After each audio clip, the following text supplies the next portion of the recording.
mathematical references as to why it is so. The diameter of the earth is the diameter of the sun.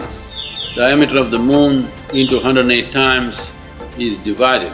Is called one nakshatra, the connection between the celestial system and the human system. Right now, the planet Earth is arranging itself, which is approximately 3.5 days, and that's how the lunar calendar functions.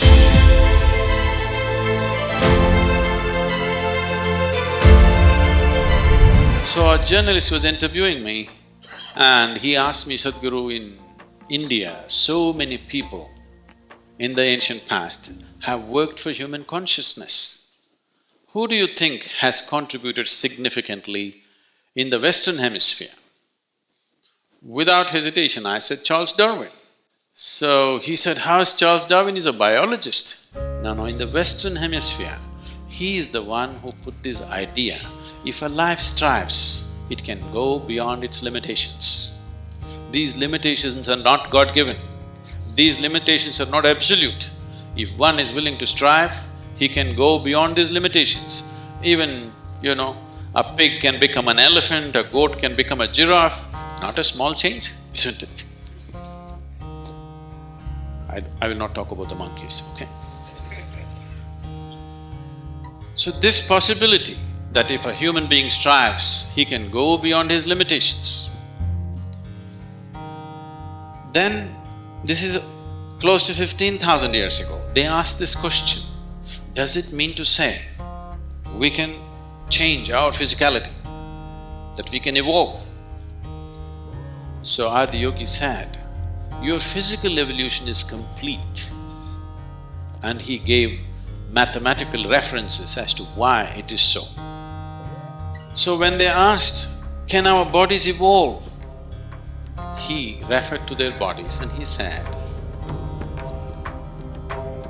there are 114 junction points of energy in the system, which in yogic systems we are referring to as chakras. There are 114 chakras.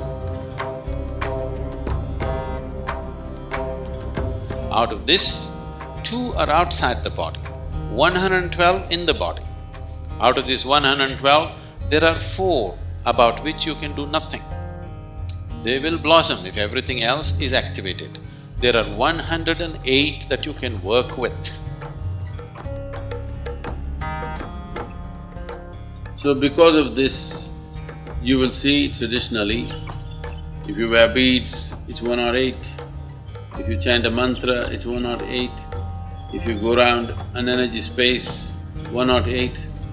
This is because there are 108 things that one needs to do if he wants to have a complete mastery over the human mechanism itself. This has very beautifully found manifestation in the planetary system in which we live. 108 times the diameter of the earth is the diameter of the sun. The diameter of the sun 108 times is the distance between the sun and the earth. Diameter of the moon into 108 times is the distance between moon and earth. And in terms of how the earth's orbit is divided, even that amounts to 108. For example, the positions that the earth takes around the sun is called one nakshatra. There are 27 nakshatras. Nakshatra is not a star, it is a measuring unit here. There are 27 nakshatras, and these 27 also indicate 1/2 of the lunar cycle.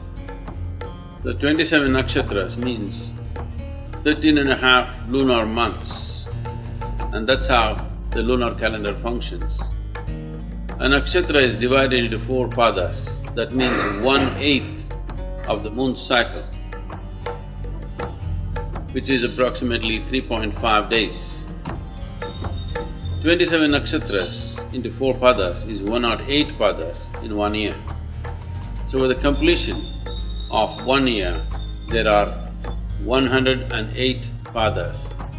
So this is almost like the beads that you wear, 108. Right now, the planet Earth is arranging itself in the form of 108 beads around the sun, and accordingly you use 108 beads whenever you wear. This is almost like beads around the sun's circumference.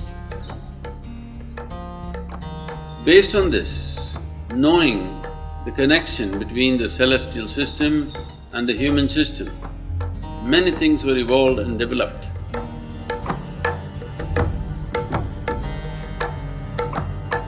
It's very uncanny that now in the last 6 years, the neuroscientists in the world are saying the same things. This has been a search, can we evolve human brain beyond its present limitations? So, neuroscientists today are saying that you cannot evolve the human brain any further, not because of neurological principles, but because of physical laws on the planet. The only way you can evolve this is increase the size of the neurons, that is one way, or increase the number of neurons, that's another way. If you increase the number of neurons in your brain, the clarity will go away. A lot of children are born like this. They're brilliant, but they can't figure anything because there's no clarity. As they grow up, some amount of brain killing will happen naturally, and then they become stable. If they don't, they'll always be scattered. Another way is to increase the size of the neuron. If you increase the size of the neuron, the volume of energy that an individual neuron consumes will be so high. Even now, if you are in a restful position right now, 20% of your energies are being consumed by your brain right now. It's a very high energy consuming part of your body. This much of body consumes 80%. This much of brain I'm sorry, don't be insulted by the size, okay? This much of brain is consuming 20% of the energy. If you increase the size of the neuron, it will consume 30 to 40%. That means it'll become unsustainable. So today neuroscientists are saying physical laws on the planet will not allow further growth of human brain. We can only learn to use it better, but we cannot grow a bigger brain. This Adiyogi said 15,000 years ago. He said, your physical evolution is complete because the solar system will not allow. Unless some dramatic changes happen in the solar system, you cannot physically evolve, but there are other ways to evolve, and he taught the methods as to how a human being can evolve beyond his limitations, and it need not be a physical evolution. It does not mean you lost your tail and you have to grow horns. It means that there are other ways to evolve which need not be physical.